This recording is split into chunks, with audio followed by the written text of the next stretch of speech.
আলু ভর্তার পদ্ধতি একটু পাল্টালেই ভর্তা এত মজার হবে, যে খাবে সেই শুধু প্রশংসা করবে।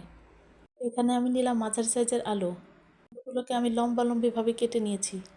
এই পর্যায়ে আমি এই আলুগুলোর ভিতরে দিয়ে দিব সামান্য হলুদের গুঁড়া আর স্বাদ মতো লবণ। ওটাকে আমি আগেই খোসা ছাড়িয়ে ধুয়ে নিয়েছি। এখানে আলুর স্লাইস যতই পাতলা কাটা যায় ততই ভালো, কারণ যত পাতলা হবে ততই এগুলো দ্রুত নরম হবে। আলুগুলোর মধ্যে হলুদ দেওয়ার ফলে এর টেস্ট বেড়ে যাবে। আমি এখন আলুগুলো উল্টিয়ে পাল্টিয়ে দিচ্ছি যতক্ষণ না সেদ্ধ হয়।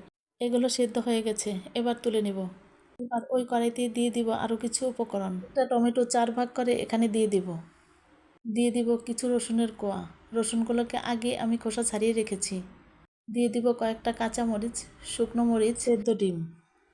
ডিমটাকে আমি আগে সিদ্ধ করে খোসা ছাড়িয়ে নিয়েছি। এখন আমি সব উপকরণ সুন্দরভাবে ভেজে নেব। রসুন যে কোনো ভর্তার স্বাদ বাড়িয়ে দেয়। শুধুমাত্র ভর্তার মধ্যে কিছু জিনিস অ্যাড করলে ভর্তা এত মজার হবে যে খাবে সেই বলবে এত মজার ভর্তা আগে কোনোদিনও খাইনি। এখানে আমি যা যা উপকরণ দিচ্ছি এগুলো দিয়ে একবার ভর্তা বানিয়ে খেয়ে দেখুন, আর নর্মাল ভর্তা খেতে মন চাইবে না। আমি এখানে সব উপকরণগুলো খুব সুন্দরভাবে উল্টিয়ে পাল্টিয়ে ভেজে নিচ্ছি। আমি এখানে সব উপকরণ এক এক করে উঠিয়ে নিচ্ছি, কারণ সব আমার ভাজা হয়ে গেছে। এখানে আমি খুব কম তেল ব্যবহার করেছি, আর এখানে সব উপকরণগুলো খুবই হেলদি। রসুনটাকে খুব ভালোভাবে ভেজে সফট করে নিতে হবে। আমার রসুন ভাজা হয়ে গেছে, এবার আমি উঠিয়ে নিব। এখন ওই কড়াইয়ের ভিতরে দিয়ে দিব পেঁয়াজ কুচি। হালকা তেলে উল্টিয়ে পাল্টিয়ে আমি পেঁয়াজটাকে খুব ভালো করে ভেজে উঠিয়ে নিচ্ছি। ভেজে নিচ্ছি ধনেপাতা কুচি। এক এক করে আমি সবগুলো এবার ভর্তা করে নিব। এখানে প্রত্যেকটা উপকরণকে আমি আলাদা আলাদাভাবে ভর্তা করে নিব, একসাথে করা যাবে না।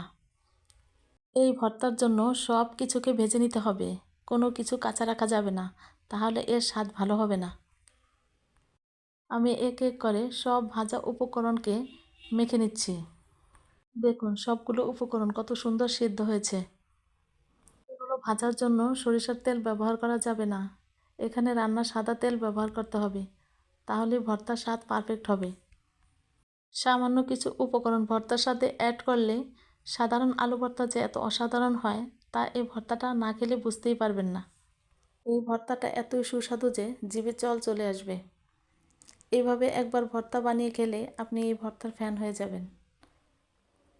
এবার আমি এর ভিতরে অ্যাড করব স্বাদ মতো লবণ। আমি ভালো করে মাখিয়ে নিব। সব শেষে অ্যাড করব সরিষার তেল। আবারও আমি খুব ভালোভাবে মাখিয়ে নিব। এইভাবে একবার ভর্তা করে দেখুন। এভাবে ভর্তা বানিয়ে যে খাবে সেই বলবে এত মজার ভর্তা আগে কেন খাইনি।